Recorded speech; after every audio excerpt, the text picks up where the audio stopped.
François Bon, atelier d'écriture, la vie, mode d'emploi. On va commencer à accélérer un peu le rythme. C'est la proposition 6. Quand je dis accélérer, ça ne veut pas dire voilà, se dépêcher.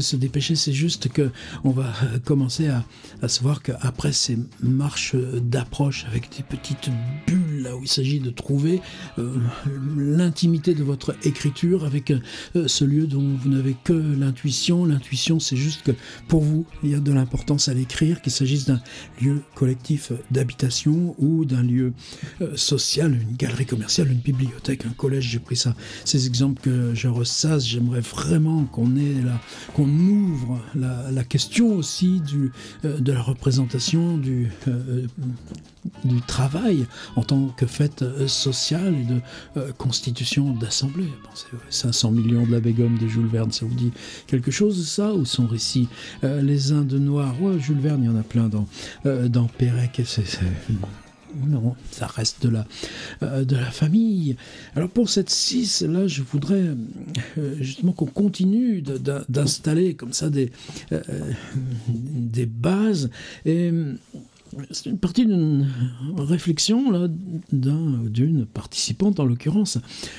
Oui, mais moi ce qui m'intéresse, c'est d'aller retrouver le lieu réel et pas d'inventer un lieu fictionnel. Oui, c'est la vie, mode d'emploi. C'est un roman. Est-ce que c'est marqué sur la première page? Non, c'est pas marqué sur la couverture. Est-ce que c'est marqué là sur la page de Gare de la Fausse Couve? Non. Et c'est juste marqué là avec, pour ça que j'en parle, la vie, mode d'emploi, roman au pluriel. Ce n'est pas un roman, c'est des romans. Mais le livre en lui-même, c'est pas parce qu'on inclut des romans qu'on fait un roman. Par contre, sur cette intuition d'aller retrouver comme ça, prenez une maison d'enfance, prenez là une ville, et puis ce couloir où vous habitiez telle année pendant telle période, dans telle ville. Bien sûr, il y a un travail d'enquête, mais ce travail d'enquête suppose, quoi? D'aller franchir les parois, de fabriquer des personnages. On sera tout le temps dans un processus de récit qui en appelle aux conventions de la fiction. Et seule la fiction permet de faire que l'enquête se constitue comme monument littéraire. Je simplifie. Peut-être que je simplifie, mais le rouage qu'on installe en faisant cette distinction, il est présent même dans, prenez De sang-froid, de Truman Capote, Cold Blood. On est dans un fait divers, non seulement exploré au détail près, mais qui raconte l'enquête que le narrateur, donc Capote lui-même, fait concernant ce fait divers, y compris sa rencontre après le fait divers, bien entendu, avec les vrais protagonistes, etc. Il n'y a pas de représentation fictionnelle. Ben si, dans les choix, dans les mises en scène, dans les conversations, c'est pas des transcriptions de bandes magnétiques. Et ce rouage-là, il me semble qu'il faut qu'on l'explore, justement, pour commencer de s'interroger sur en quoi le travail qu'on fait fabrique de la littérature. Et comment cette littérature peut reconduire au réel, c'est-à-dire nous faire exister un lieu, la mine de Germinal, chez Zola, pourquoi pas? Mais le faire exister dans son illusion, sa puissance d'illusion réelle, suppose malgré tout qu'on s'interroge sur comment je fabrique cette illusion. Et ça, c'est un processus fictionnel. Ce qui est dans le livre, c'est pas le réel lui-même. Même dans Zola, les grands magasins ne sont pas inclus dans le livre que vous achetez, qui comporte et qui s'installe pour la première fois dans la vie des grands magasins.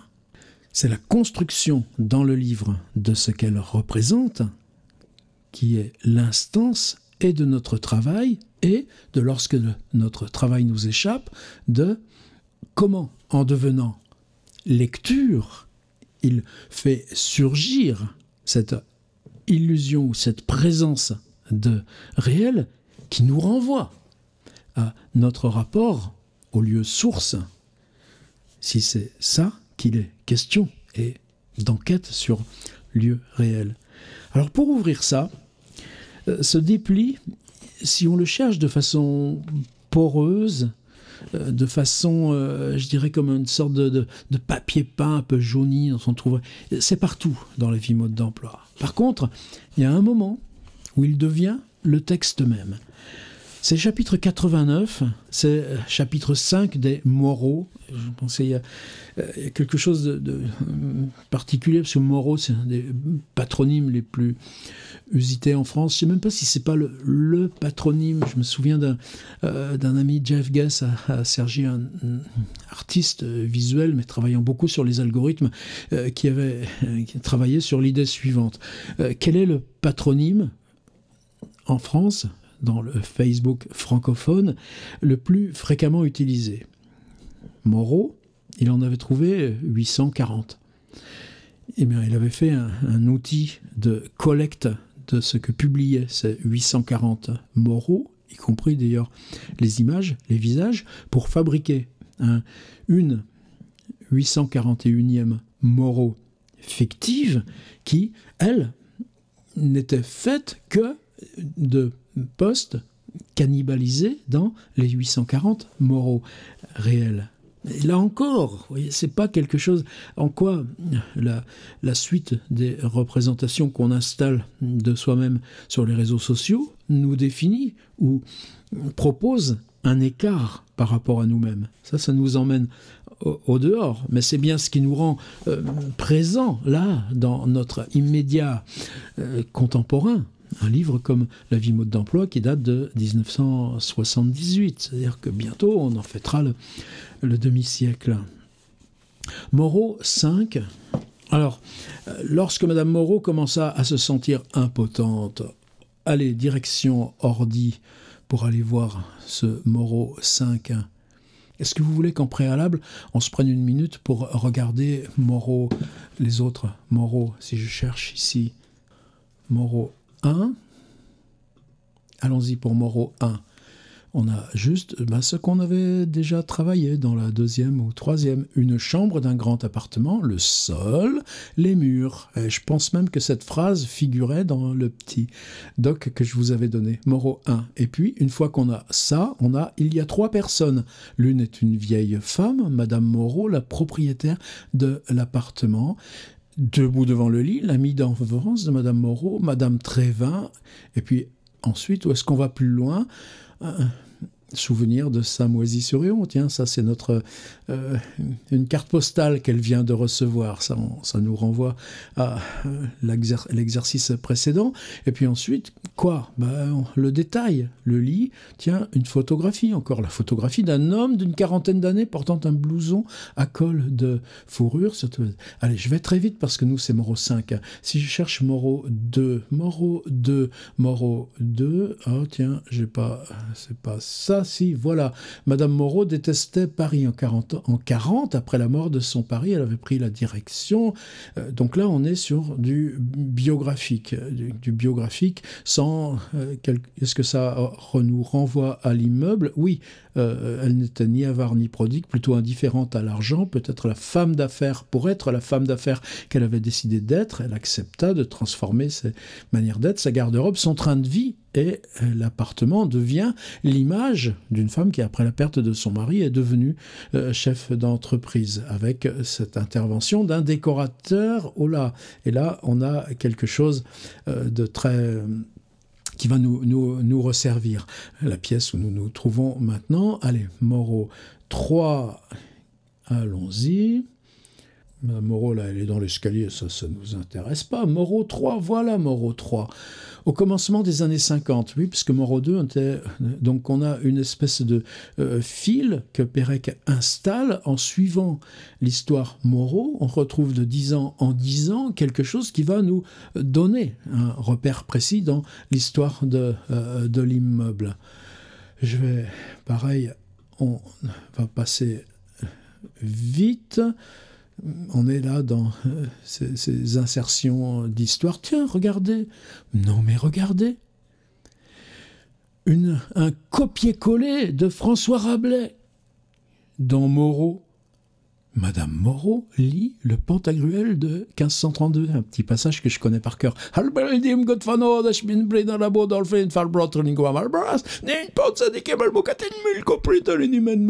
Puis ensuite il y a galette de chinon, full triche, connard, je mangerai bien du lapin. Laissons, c'est pas notre propos. Allons vers Moreau 4. Et là, la cuisine dont on avait parlé, c'était d'ailleurs, j'ai un peu regretté après parce que j'aurais dû faire comme pour les sols, c'est reprendre toutes les occurrences du mot cuisine dans la vie mode d'emploi, ça nous aurait donné autre chose. Mais en tout cas, sa cuisine, sa salle à manger, voilà, c'était là où j'étais dit, peut-on imaginer pour fabriquer l'intérieur de notre grande grotte roman inconnu, des ensembles de pièces vides. Bien ça, c'était Moreau 4. Et maintenant, donc, on revient à Moreau 5.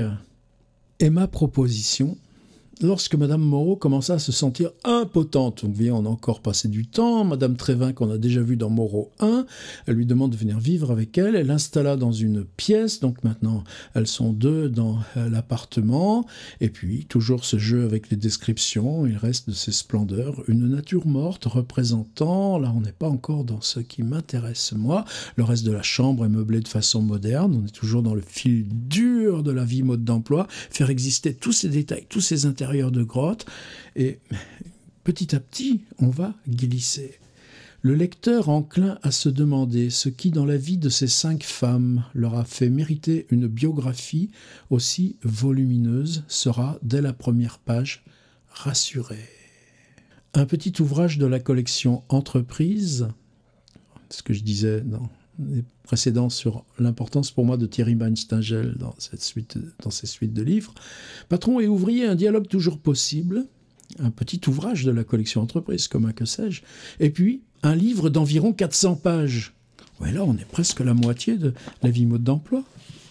Recouvert d'un protège-livre en papier flammé, qu'est-ce que c'est ce livre de 400 pages qui est là, dans la chambre de cette Madame Trévin ?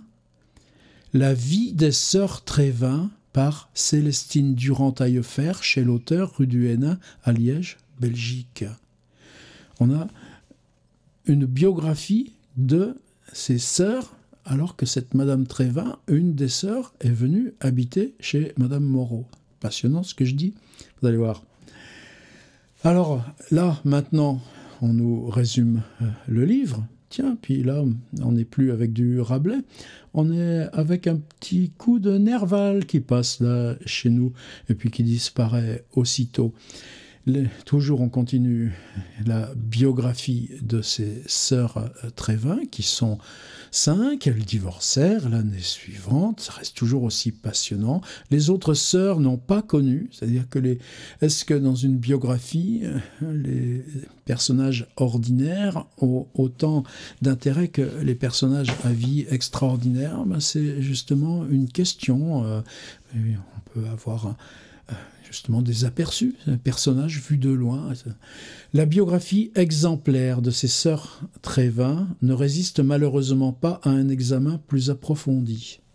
Qu'est-ce que tu veux dire par là, Pérec ? Le lecteur à qui ces exploits proches du fabuleux mettrait la puce à l'oreille. Ah ouais, ce que tu lis dans les livres, c'est vrai ou c'est pas vrai ? Et donc, si tu lis dans la vie mode d'emploi de Pérec les aventures de Madame Moreau et de son amie Madame Trévin, et qu'on te dit que ça peut être un livre, mais est-ce que ça résiste à un examen approfondi? Est-ce que dans un livre comme La vie mode d'emploi, il pourrait y avoir des choses qui sont inventées et pas réelles? Tout d'un coup, c'est là où je dis que dans la vie mode d'emploi, on a ces permanents retournements, ces permanents jeux de miroirs à échelle même des phrases. Et on reprend, ne résiste malheureusement pas à un examen approfondi. Et puis, une lecture plus attentive de ces vies imaginaires. Ces vies imaginaires, c'est à la fin du 19e siècle, Marcel Schwob, qui a fait un texte très curieux qui s'appelle comme ça, Vies imaginaires, permettrait sans doute d'en détecter les clés, de voir comment quelques-uns des événements qui ont marqué l'histoire de l'immeuble, donc un retour est mise en abîme. Vous inquiétez pas, nous, c'est pas ça qu'on va faire. Mais vous voyez comme ça peut donner le vertige, la vie mode d'emploi. Quelques-unes des légendes ou semi-légendes qui circulent à propos de tel ou tel de ses habitants. Mais c'est bien ça que lui, il essaye sans cesse de fabriquer. On a là justement les contre-exemples. Et puis ça, Madame Trévin mit plusieurs années à écrire cette histoire, profitant des rares instants de répit que lui laissait Madame Moreau. C'est-à-dire que cette scène qu'on vient de voir au début, Madame Moreau, commençant à se sentir impotente, demande à Madame de Trévin de venir vivre avec elle. Qu'est-ce qu'elle fait pendant ce temps-là?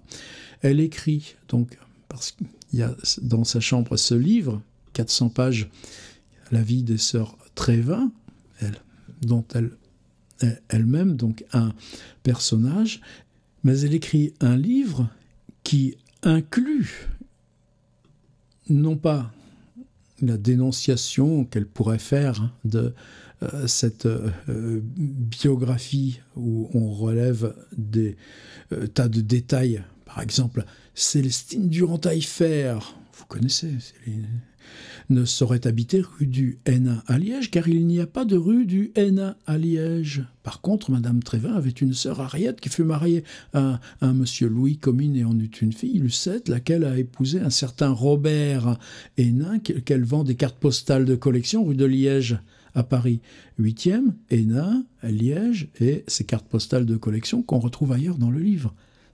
Ça peut devenir, quand on regarde au détail près, une espèce de chose qui tremble, qui est remplie de flou et qui démultiplie encore chaque fois la diffraction et le vertige. Et si j'arrive à la fin, donc Madame Trévin mit plusieurs années à écrire cette histoire, et cette histoire inclut des habitants de l'immeuble et l'immeuble lui-même. Donc elle écrit en gros ce que Pérec est en train de faire, la vie mode d'emploi. Elle apporta un soin tout particulier au choix de son pseudonyme. Peut-être qu'elle a voulu s'appeler Georges Pérec, tu crois?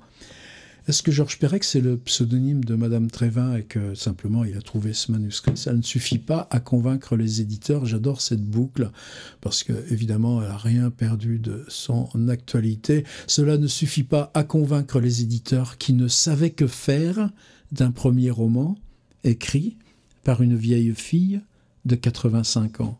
C'est pas adorable, cette phrase? En fait, Madame de Trévin n'avait que 82 ans. Ça change ou ça change pas? 82 ou 85. Et qu'est-ce qu'il écrivait Julien Gracq à 85 ans? Mais pour les éditeurs, ça ne changeait pas grand-chose. Et regardez, Madame Trévin, je rajoute des deux, Madame de Trévin, ça c'est parce que je suis dans Balzac en ce moment. Madame Trévin, découragée, finit par se faire imprimer un exemplaire unique qu'elle se dédia. Fin de la mise en boucle.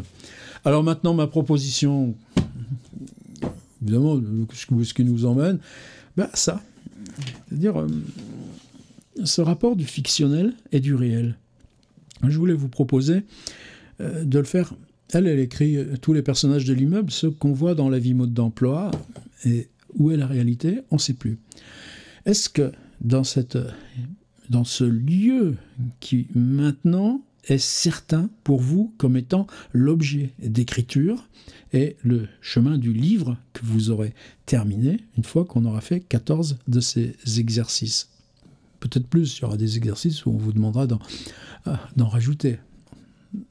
On invente à mesure qu'on avance. Mais au bout, il y a ça, un livre-lieu. Ce livre-lieu, eh bien, on va faire 3 mini-fictions, comme Madame Trévin invente les fictions de ses personnages, puisque elle-même, en tant que sœur Trévin, est un personnage de cette biographie des 5 sœurs Trévin, qui est remplie d'erreurs, mais chaque erreur étant soigneusement travaillée, comme on nous en donne l'exemple avec non pas rue du Hainaut à Liège, mais cette fille Lucette dont on ne parle pas et dont le père a été un certain Louis Hénin qui habitait rue de Liège à Paris, et c'est ce jeu que je veux vous initier. Alors évidemment, on ne va pas chercher midi à 14h, on va faire dans ce lieu il y a des zones que vous ne connaissez pas. C'est votre lieu, c'est un lieu collectif. Il y a un personnage, ce personnage, vous savez presque rien de lui. Eh bien, on fait 5 lignes de fiction concernant ce personnage. Et 5 lignes de fiction concernant tel petit endroit, tel coin précis du lieu, tel bout de couloir, tel cagibi, où vous ouvrez un placard, fictionnellement, et vous l'explorez, comme dans Moreau 4 ou Moreau 3 ou Moreau 2. Là, baladez-vous dans les moraux de votre vie, mode d'emploi. Et ces 5 lignes, qui sont évidemment de fiction, puisque vous choisissez un endroit dont vous n'avez pas eu l'expérience réelle. Dans votre enquête réelle, il y a les choses où ça bute. Les choses dont on ne se souvient pas, ben ça fait une 3e proposition de fiction, en 5 lignes. 3 fois, on fabrique 5 lignes. Je dis 5, ça peut être 10, ça peut être 15, mais pas moins de 5. 3 fois, dans ce lieu, on utilise ce qu'on ne sait pas des personnages, des histoires dans des périodes qui n'étaient pas les vôtres. Vous avez habité de telle année à telle année ou de tel mois à tel mois dans cet endroit de cette ville. Oui, mais un an avant vous, il y avait qui à votre place dans la même chambre? Des exemples. Mais 3 fois, on fabrique un bout de fiction avec ce qui nous est ou nous a été inaccessible dans ce lieu qui maintenant se révèle à vous. Vous avez vos 3 fois 5 lignes, ou 3 fois 8 lignes, ou 3 fois 10 lignes. Ça s'appelle « Commencer par la fiction ». Et maintenant, en vis-à-vis, c'est facile à faire dans le blog, il suffira de faire succéder. 1. Fiction. 2. La source réelle. Comme Pérec nous raconte, c'est Madame Trévin qui fait imprimer à exemplaire unique le livre et qui se le dédicace. Mais vous allez faire la même chose. Vous avez travaillé sur l'idée de, quand vous habitiez là, qui était le précédent occupant à 1 mois, 1 an ou 10 ans d'avance dans la même pièce, parce que vous n'avez rien, aucune documentation, sinon l'outil de la fiction. Eh bien, vous racontez vous-même dans la pièce, réfléchissant à qui était ce personnage, ou parlant de la pièce, et c'est la source réelle de la fiction que vous avez construite. C'est difficile, mais pourquoi on ne le fait que maintenant, la 6e proposition? Quand je vous dis qu'on monte la pression, oui, on monte la pression. On est dans l'illusion mentale, dans la refabrication mentale du lieu, qu'il soit réel ou qu'il soit déjà ce lieu fictionnel qui sera votre livre. De toute façon, lieu réel, lieu fictionnel sont viscéralement soudés. Repensez toujours à comment, dans Au bonheur des dames, essayez d'acheter une bouilloire, comme vous pouvez le faire aux Galeries Lafayette, dans le livre Au bonheur des dames de Zola. Vous ne pourrez pas. Et c'est ça le mystère intact de la littérature. Et c'est ce mystère qu'on vit avec tant de bonheur dans la vie, mode d'emploi, et qu'on cherche à se fabriquer là, maintenant, pour nous, là, dans ce lieu qui vous est important, mais qui vous est partiellement inaccessible, partiellement inconnu. Eh bien, par 3 reprises, en commençant par la fiction, vous allez chercher ces 3 petits timbres-postes d'inaccessible, dans l'espace, dans les personnages, ou dans le temps, ou dans les blancs de votre propre mémoire. Et puis si vous avez plus long à écrire, ou plus d'attaques fictionnelles à faire, ne vous en privez pas. On a 700 pages devant nous, potentiellement, au bout des 14 semaines, chacune. Eh bien, 2e phase, 3 fois la source réelle. Et on va y être dans cette interface, dans cette friction du réel et du fictionnel, qui nous importe tellement, qui nous importe pourquoi? Justement, pour inventer, et inventer du neuf. Bah ouais, ça n'a jamais été écrit avant vous. Pourquoi il n'y a que vous qui pouvez l'écrire là, ce que vous êtes en train d'écrire? C'est ça la question à se poser. À la prochaine.